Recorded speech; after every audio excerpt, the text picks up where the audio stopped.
kind of a funny question. And if you raise your hand or you point at your friend beside you, I won't tell, but have you ever fallen asleep during the middle of a Bible class or a worship? And before you point at the person beside you that maybe did, I guess to break the ice, I have. I'm not bragging. I'm just saying, just so you can connect. I have fallen asleep in both, unfortunately. I don't know if y'all's youth group was like ours. In the church I grew up at, the youth group always sat in like the front section. And so, which is good, but it's not conducive for sleeping.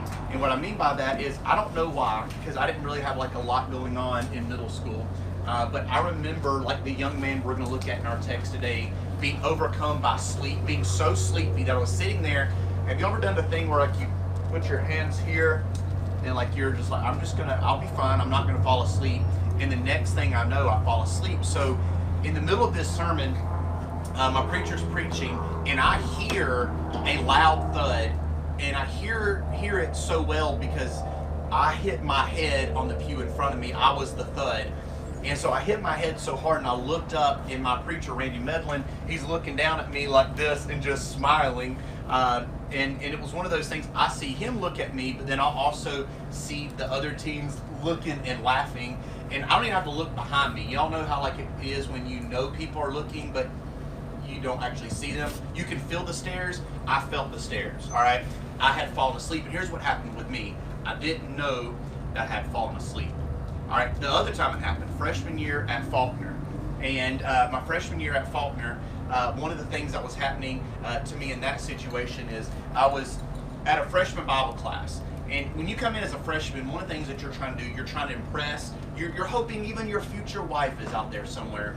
And so I remember sitting in that class, and when I was sitting in that class, I had, at Faulkner, I played soccer, so I had to get up at 6 o'clock in the morning for workouts. And my usual routine was to go to those workouts, go get my breakfast, which was a to-go box of bacon, biscuits, and gravy. And I would take that to class, get to class early, scarf it down. So the classrooms were always cold. I had a belly full of biscuits and gravy. I had been up at 6 in the morning, and I'm at an 8:30 class. So you can kind of see where I'm going with this. All of those things together are making for a moment where I'm going to be extremely exhausted. So I don't remember this happening, but I fell asleep.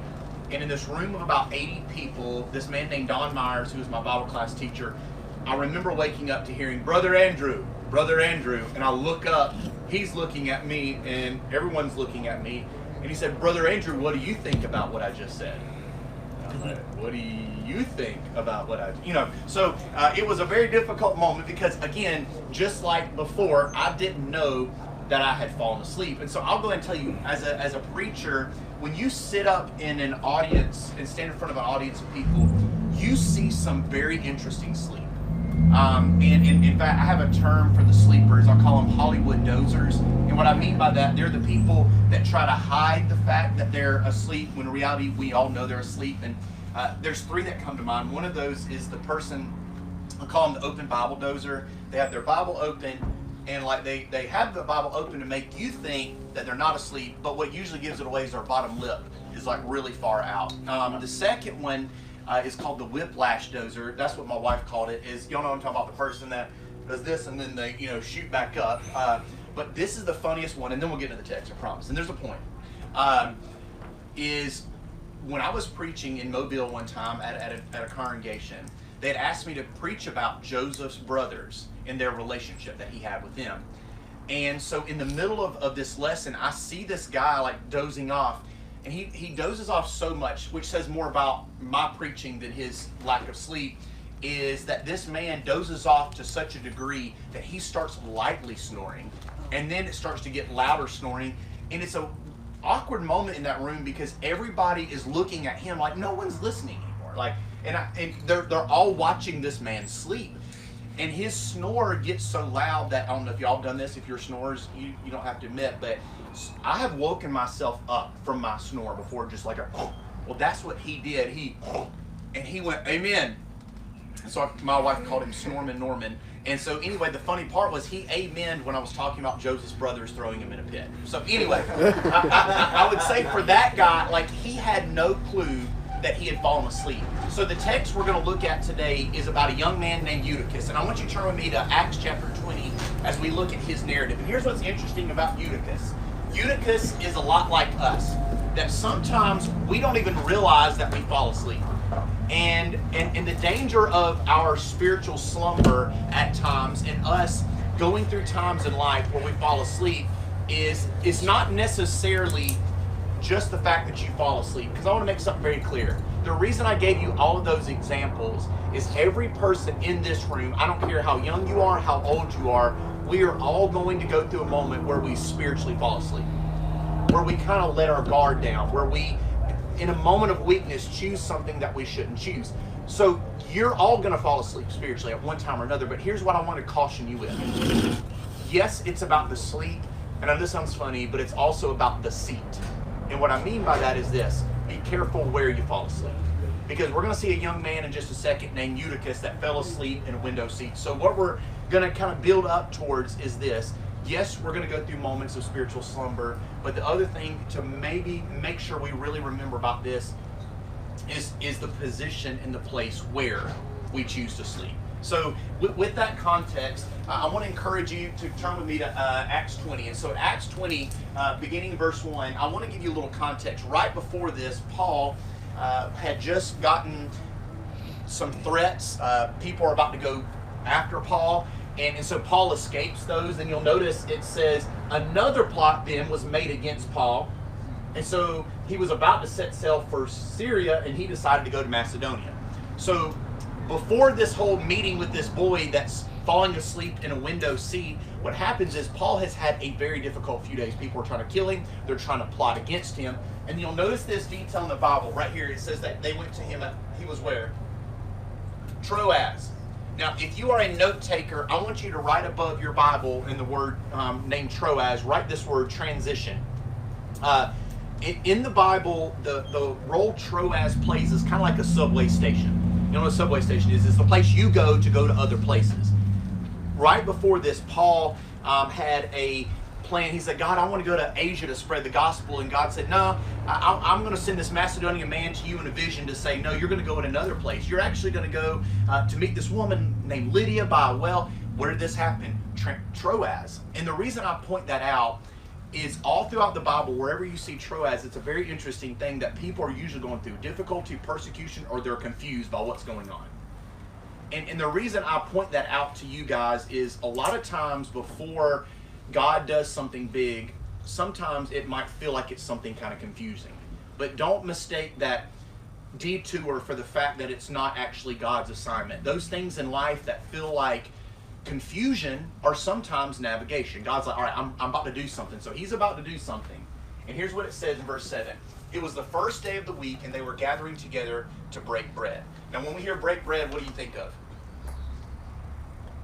Communion, right? All right, right? That they were coming together to share in that, and that was part of what they were doing. And what I think is so interesting about this, keep in mind, like you read this and I read this, it may not seem like it's a big deal. Here's why this is a big deal. Right before this time, if you keep in mind that their holy day was not on Sunday, but on what before this?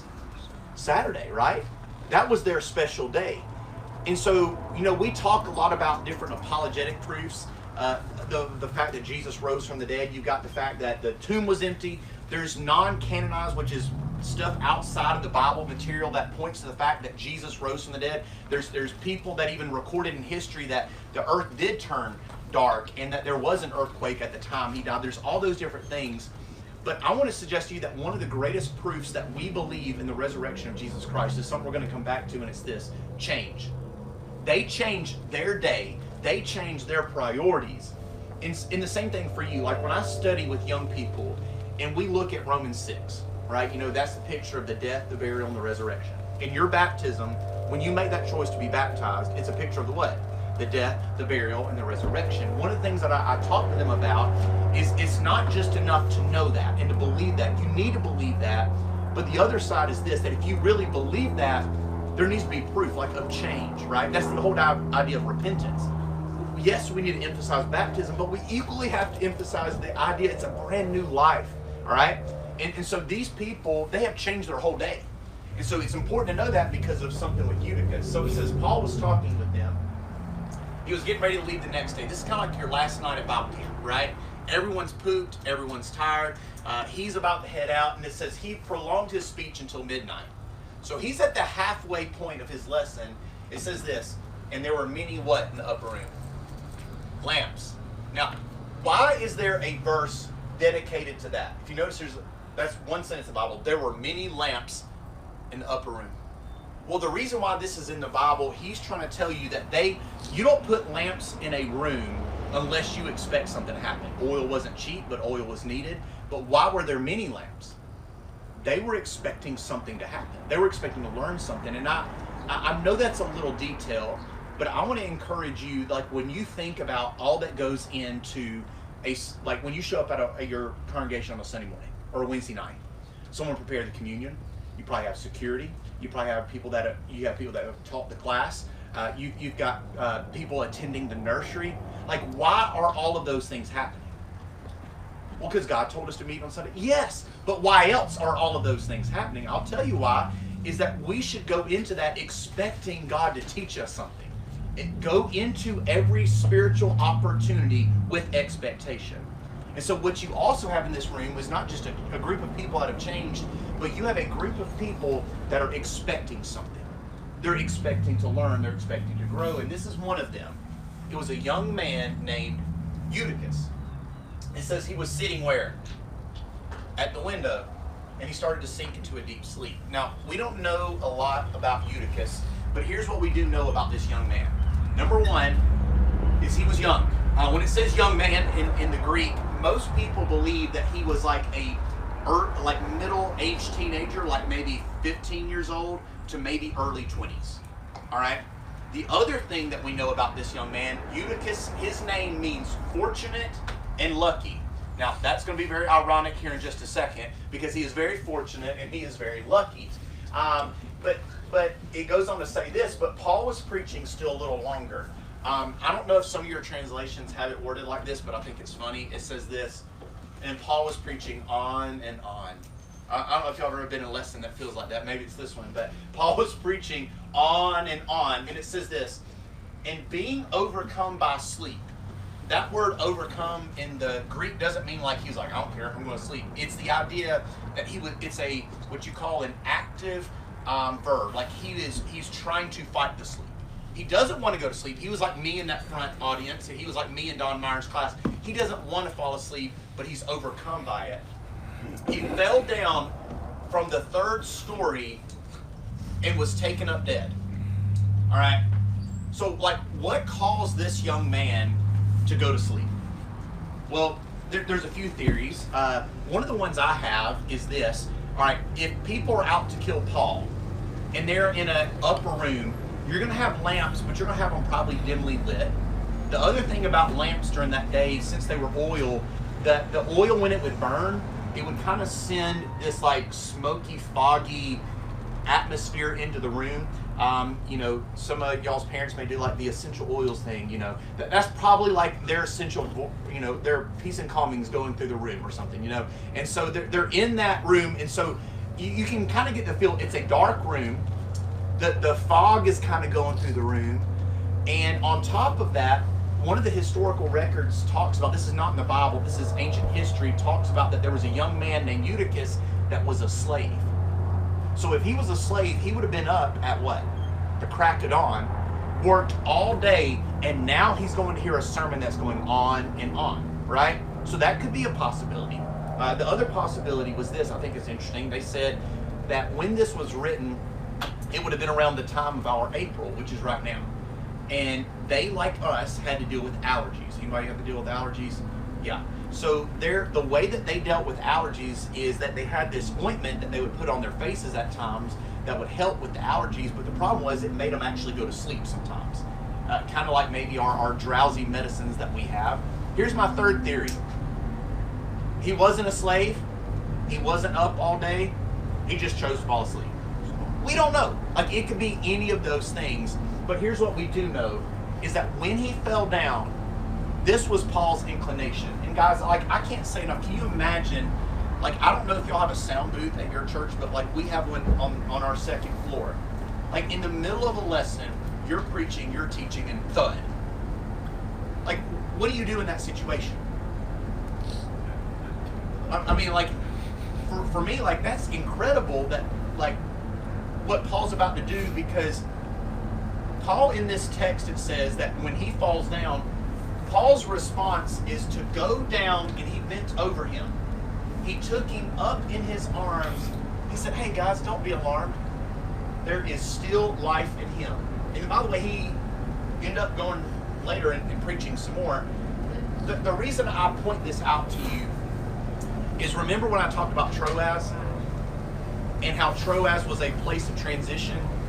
That it was, in this moment, Paul does what I am not good at doing. I have been diagnosed when I was younger as ADHD. My wife says I still haven't outgrown it. And the danger for me, I am not good with distractions. I get very easily distracted. I'm one of those kind of people, if I'm going to work on a lesson, I have to go to a coffee shop, but the problem is it has to be a coffee shop with no people. So like, I am one of those that gets very easily distracted. Isn't it interesting that Paul, in the middle of this lesson, we don't see him get mad. We don't see him get frustrated. He sees a young man fall out the window, and he goes down after him. And the reason I point that out is, maybe for you, when you're going through like your Troas, like maybe some of you are trying to decide what college to go to. Maybe for some of you right now, you're trying to decide, do I do this or do I do that? And you're kind of confused. When you see that distraction, maybe that's the point. Like, maybe the distraction is the point, that God's trying to use that to say, hey, listen, you're doing this, but the reason why I've kind of disrupted things for you is I've got something better planned, right? And the reason I point that out is, this is about a 12-hour sermon. We have no clue what Paul said, but we have a clue as to what Paul did. Does that make sense? That maybe that's the point.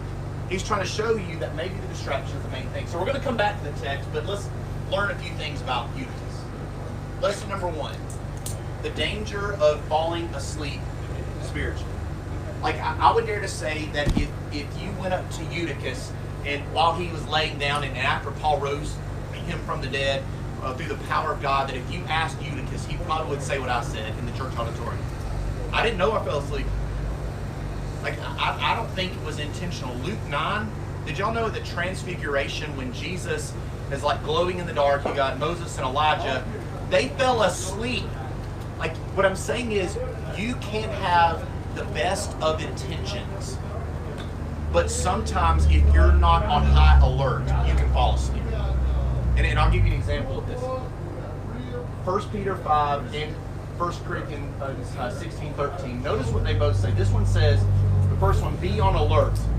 Your adversary, the devil, prowls around like a roaring lion. At my next session at 11 in John 10, it says that Satan comes to steal, kill, and destroy. Y'all don't hear this enough. I don't either. Satan hates you guys. He hates your families. He hates your spiritual momentum. He hates your here. And he hates you so much that John 10 says he steals from you. He kills you. And the idea, as a Hebrew would have read it, is that while you're already dead, he like destroys your body. Like, that's who he is. And the reason I say that, it's about us being asleep, but it's also about being alert. That we have to understand that the importance that we can all fall asleep at one time or another spiritually. So how do you know if maybe you've fallen asleep spiritually? Here's a few ideas. Maybe number 1, you have little to no desire to pray. Your parents, or I don't know, any of y'all drive? You don't drive? Okay. Have y'all ever had a check engine light come up on your car? Well, the check engine light is kind of like the hey, something's wrong. Prayerlessness, a lack of prayer, is kind of like you saying, my heart's gone proud. I don't need God. I've got this. I can handle this. We don't think of that. We think, no, I just don't pray because I'm busy. No, we don't pray because a lot of times we're proud. It's us saying, I've got this. Let me go ahead and tell you guys, you don't got this. I don't got this. But we need, if we say we believe in the power of prayer, and that when our prayers go up, power comes down, bring God into all of those moments. Number 2, a loss of appetite for the word, which is maybe it's kind of like me. I married somebody that likes to eat healthy. I grew up, we never ate healthy. And I still don't pick it, like while I'm here, I'm eating so unhealthy because I'm not near my wife. And it's been a lot of fun. But the danger is like for me, the more I've feasted on things that are healthy, I've noticed that I like the way I feel. And so the same thing for us is that maybe you haven't given it enough of a time to stay with the Word. Sometimes what happens is we'll say, all right, I'm going to read the Word this week. And you read it on Monday, and you're like, Tuesday, nothing changed. And so what we do is we overestimate what you can do in the short term, but we underestimate what we can do in the long term if you stuck with it. Stay in the Word. Number 3, you have a desire to be served, not to serve. To be served. God didn't design you or I to be spiritual consumers alone, but to be spiritual contributors, to pour into the life of people. Remember what Jesus said, I came to what? Serve, not to be served.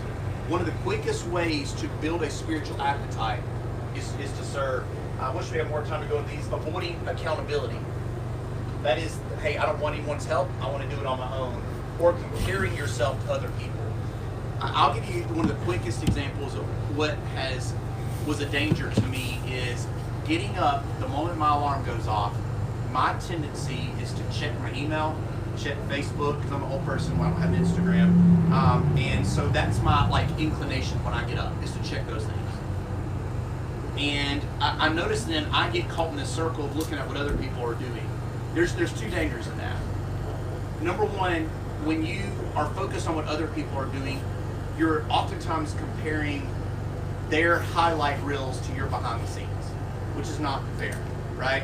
No one's life looks as good as it is on Instagram.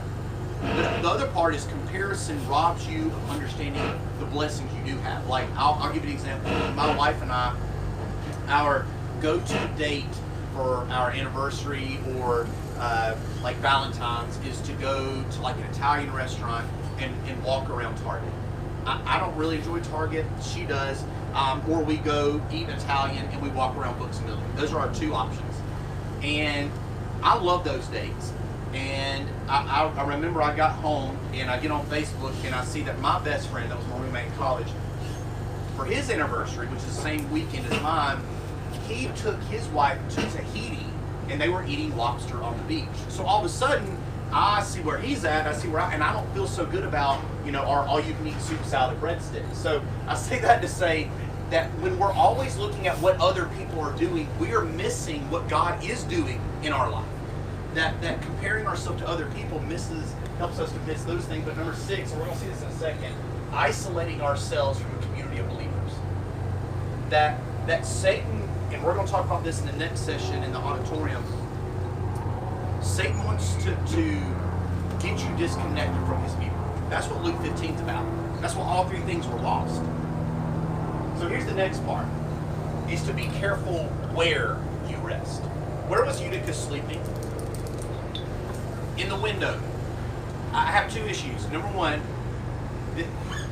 where are the older people in the congregation that should have been like, hey buddy, listen, I remember a time in my life where I was falling asleep.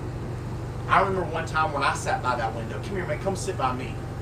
And the reason I mention that is, I know this is a class for youth, but for us as the next generation, I think it's important for us to share with the younger generation of our own window stories, where we have fallen asleep, where we've struggled, where we've chosen things that we shouldn't do.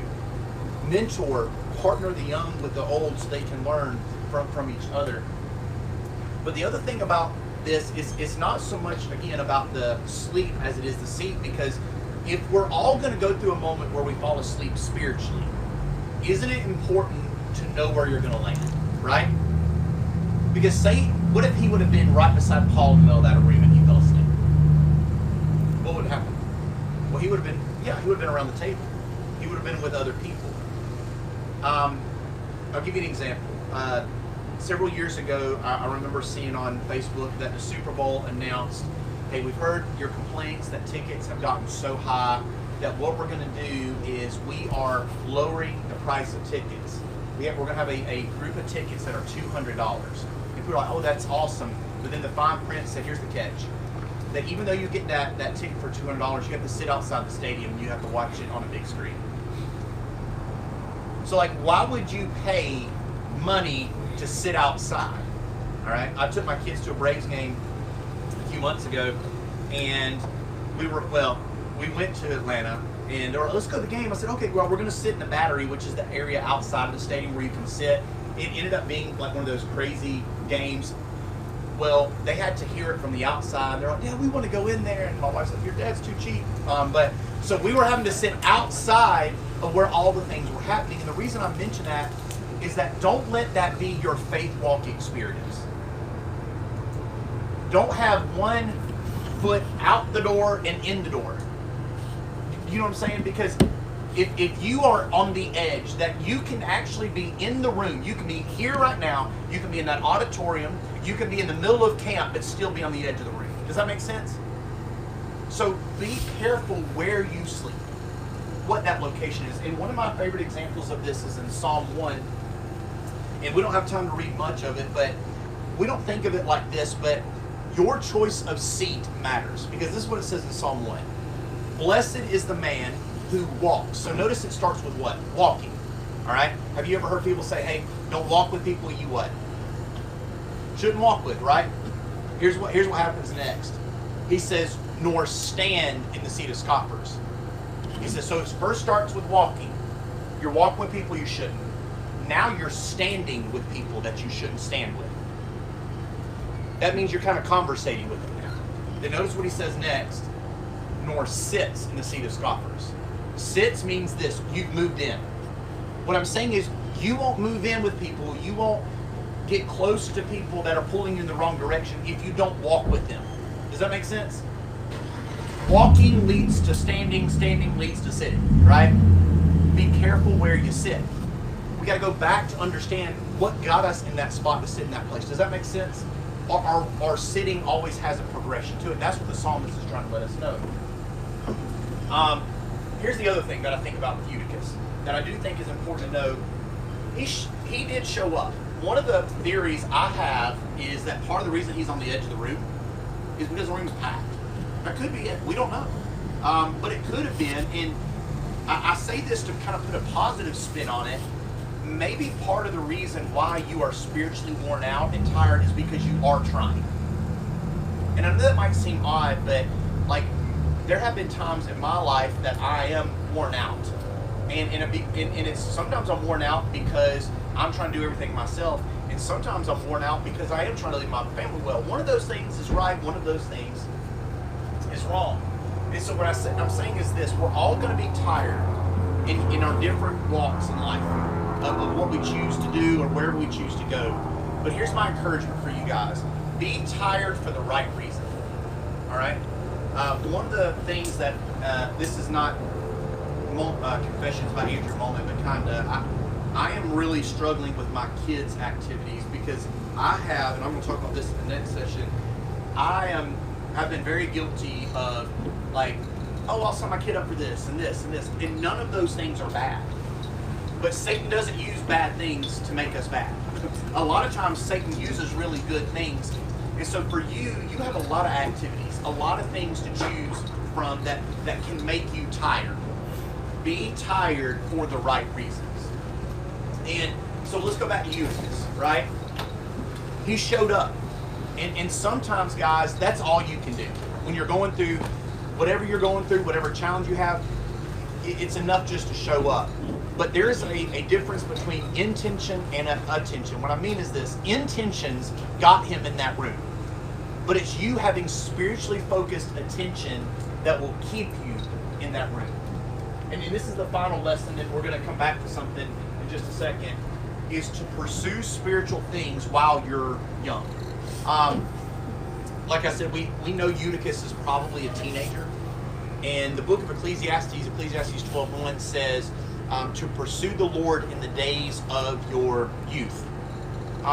One of the things that I struggled with a lot was I kept thinking, all right, this was me in high school. I thought, all right, when I get to Faulkner and I'm surrounded by Christians, then I'm going to take things serious. Well, here's what happened with me.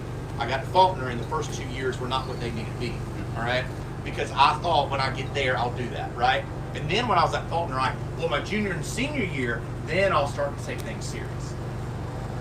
Well, the problem is I dug myself a hole for 2 years that was hard to get out of. And I was like, well, when I'll get married, that's when I'll start to take it serious. That's not how things work. There's a quote, a journey of 1,000 miles begins with one step, right? That it's more important to have that ongoing consistency more than that like short-term consistency of hey, I'm gonna just do something once, I'm gonna do something twice, or I'm gonna do it eventually. Start now. Start now. So how can you do that? This is one of my favorite verses when I worked with youth, and it's this: as you have received Christ, so walk in him. So Paul is saying, all right, you put on Christ in baptism. Wonderful. You've received him. Great for you. Wonderful decision. But the thing is this: you must continue to walk in him. Well, what does that walk look like? He says this: you got to be rooted, built up, established, and abounding in praise. He said, all right, you made that initial decision, but now let's get a little deeper, all right? Let's get beneath the surface. At our house, do y'all do this at your house where you have like a doorway where your parents measure your height? Any of y'all have one of those? We have that, and we have a buddy that they had one in their house, and theirs was one of those like you hang on the wall, and they were measuring the height of their son, and they noticed that he wasn't growing, and he wasn't hitting the check marks like he should. And so what they did is they went to all these different doctors and were trying to figure out what's going on, why is he not growing like he should. And what they found out that he had was something that's called failure to thrive. And I don't know if y'all heard this, it's a real thing. And what they said to him, they said, all right, well, what do we need to do? Like, what do we need to do to help him to grow?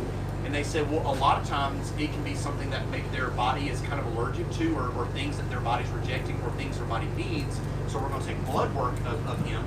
And when they took blood work, they noticed that there were several nutrients that he was not getting that he needed. So what they did is they said, all right, Ace, buddy, we found out from the doctor that you need these nutrients, so there's nothing we can do. Good luck, right? No, because what good parent would do that? They said, all right, Ace, hey, we found out that you're not getting this, so what are we going to do? We're going to adjust your diet, right? We're going to adjust the things that you take in. And the same thing for us. It's not just enough, like, it wasn't enough just for Ace to be born. Ace has to also understand what he's taking in. And so, rooted is the idea of in fact, some Greek translations have rooted and established together. So I'm going to kind of group them together. It's kind of like a tree. Have y'all noticed how their leaves point down? And you know why that is, right? So when rain hits the leaves, what happens? The water goes to where? The roots. And so I'm a cheesy, it almost rhymes, but the deeper the roots go, the higher the tree grows. It's the idea, you want to grow spiritually, establish and root yourself in your church family. And there's a song here that says, Psalm 92, and it says, those that plant themselves in the house of the Lord, they flourish. My generation often equates movement to growth. But this is saying sometimes the most faithful thing you can do is to bloom where God has planted you. Establish roots in that church. How do you establish roots in the church? Well, I think there's a responsibility on those of us that are older.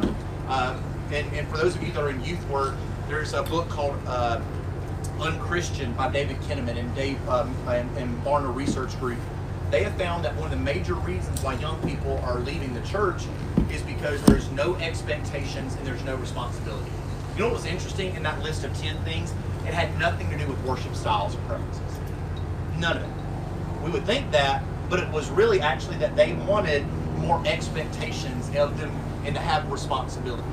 Is to give them some responsibilities when they're young. Maybe it's on Wednesday nights to get young men regularly to lead, to get the young ladies to serve in the Bible classes, finding ways to get them involved. The other thing, part of the reason why this is important is this is not a real picture, of course, but the picture of roots of a redwood tree in California. Redwoods, some of them are over 300 feet tall.